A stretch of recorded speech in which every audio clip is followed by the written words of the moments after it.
Salam untuk kita semuanya, berjumpa lagi dengan saya di channel Aritela Tutorial, tempat kita untuk berbagi informasi seputar informasi pendidikan dan informasi guru, serta informasi honorer dan informasi lain yang ada hubungannya dengan dunia pendidikan dan guru dan dunia honorer atau informasi lain yang relevan. Pada pertemuan ini saya menyapa seluruh Bapak Ibu honorer setanah air yang selalu setia melaksanakan tugas tanpa mengenal lelah dalam melaksanakan kegiatan pelayanan publik di instansi pemerintah pusat, demikian dengan instansi pemerintah daerah. Saya yakin bahwa Bapak Ibu honorer selalu semangat dan selalu dalam keadaan sehat walafiat. Informasi terkini Bapak Ibu disampaikan kepada seluruh Bapak Ibu honorer dan seluruh masyarakat Indonesia bahwa Kementerian Pendagunan Aparatur Negara dan Reformasi Birokrasi dan Dewan Perwakilan Rakyat Republik Indonesia kebut aturan turunan Undang-Undang Aparatur Sipil Negara termasuk penataan honorer non-ASN.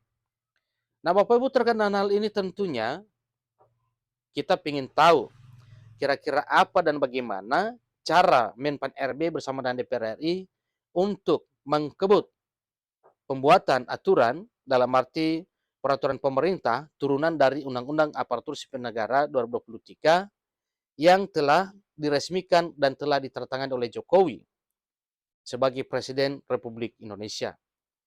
Disampaikan lagi bahwa selain tugas pemerintah dan DPR RI ini untuk mengkebut pembuatan atau perancangan turunan undang-undang ASN, peraturan pemerintah maksudnya, juga membahas termasuk penataan honorer non-aparatur sipil negara.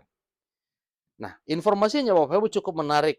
Mari kita simak bersama dan jangan lupa dukung channel ini dengan like dan subscribe, share dan komen, serta nyalakan tombol notifikasinya supaya semua informasi yang disalurkan melalui channel ini selalu update di layar Bapak Ibu. Tanpa basa-basi lagi langsung pada informasinya. Jakarta, pemerintah melalui Kementerian Pendagunan Aparatur Negara dan Reformasi Birokrasi, Menpan RB, bergerak cepat menyusun rancangan peraturan pemerintah atau RPP setelah terbitnya Undang-Undang Nomor 20 Tahun 2023 tentang aparatur sipil negara atau tentang ASN. RPP ini dibagi menjadi dua peraturan pemerintah. Pertama, RPP tentang manajemen ASN, dan yang kedua, RPP tentang penghargaan dan pengakuan pemerintah meminta masukan DPR RI terkait sejumlah isu substansi dalam RPP tersebut. Undang-Undang Aparatur hari ini bersama DPR RI membahas berbagai aspek untuk dituangkan dalam aturan turunannya. Ini ungkap Menteri Pendagunan Aparatur Negara dan Reformasi Birokrasi, Menpan RB Abdul Azwar Anas dalam rapat kerja bersama Komisi 2 Dewan Perwakilan Rakyat Republik Indonesia DPR RI di Jakarta pada hari Senin 13 November 2023. Ada 16 substansi yang masuk dalam RPP manajemen ASN ini, termasuk salah satunya yaitu penanganan tenaga honorer non-ASN, termasuk honorer. Substansi tersebut adalah penguatan budaya kerja, perluasan ruang lingkup, dan mekanisme pekerjaan pegawai pemerintah dengan perjanjian kerja atau P3K. Jabatan manajerial dan non-manajerial, resiprokal, aparatur sipil negara, dan prajurit TNI dan anggota Polri, perbaikan kesenjangan kesejahteraan ASN, hak dan kewajiban ASN, kemudian penetapan kebutuhan ASN, serta pengadaan calon aparatur sipil negara atau CASN. Jadi substansi lain yang masuk dalam RPP ini adalah penguatan kinerja pegawai aparatur sipil negara, pengembangan talenta dan karir, pengembangan kompetensi, pemberhentian ASN, organisasi profesi ASN, digitalisasi manajemen ASN, kemudian penyelesaian sengketa, serta terakhir adalah penataan tenaga non-aparatur sipil negara. Penataan honorer atau tenaga non-ASN tersebut dilakukan oleh pemerintah tentunya secara bertahap. Jadi pemerintah dan Dewan Perwakilan Rakyat Republik Indonesia punya komitmen yang sama untuk melakukan penataan tenaga honorer non-ASN secara lebih baik, ujar Menteri Anas selaku Menpan RB.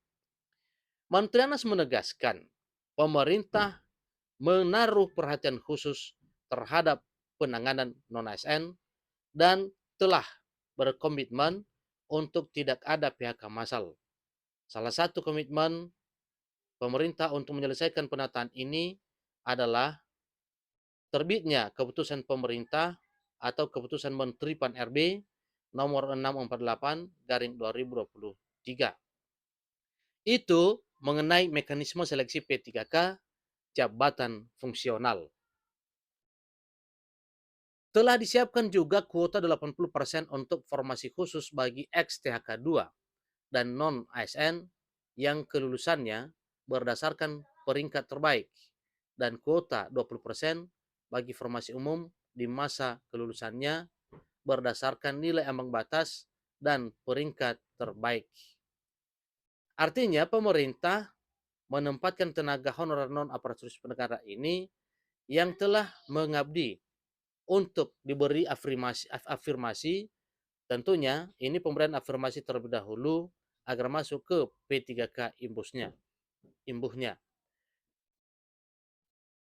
Menteri Anas memaparkan hasil pendataan tenaga non-ASN berjumlah 2,3 juta pegawai yang terbagi menjadi 325.517 pada instansi pusat dan 2,02 juta di instansi daerah. Dari jumlah itu, sebagian sudah masuk menjadi ASN dari seleksi yang dilakukan dari tahun ke tahun. Kami proyeksi sisa tenaga non-ASN pada tahun 2024 sebanyak 1,6 juta, ungkap Menteri Anas selaku Menpan RB. Jadi angka inilah yang bersama DPR RI kita matangkan solusi penataannya sesuai amanat Undang-Undang ASN yang baru, lanjut Anas. Pada kesempatan itu, Ketua Komisi 2 DPR RI Ahmad Doli Kurnia menyampaikan bahwa Komisi 2 DPR RI terus mengawal 7 agenda transformasi yang tertuang dalam Undang-Undang Nomor 20 Tahun 2023 tentang aparatur sipil negara.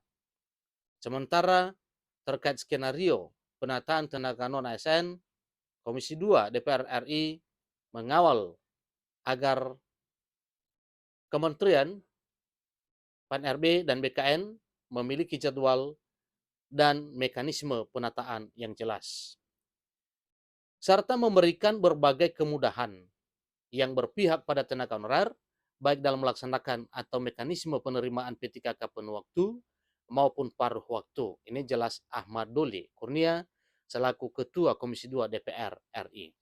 Demikian informasinya, semoga bermanfaat. Sampai ketemu pada informasi berikutnya. Terima kasih.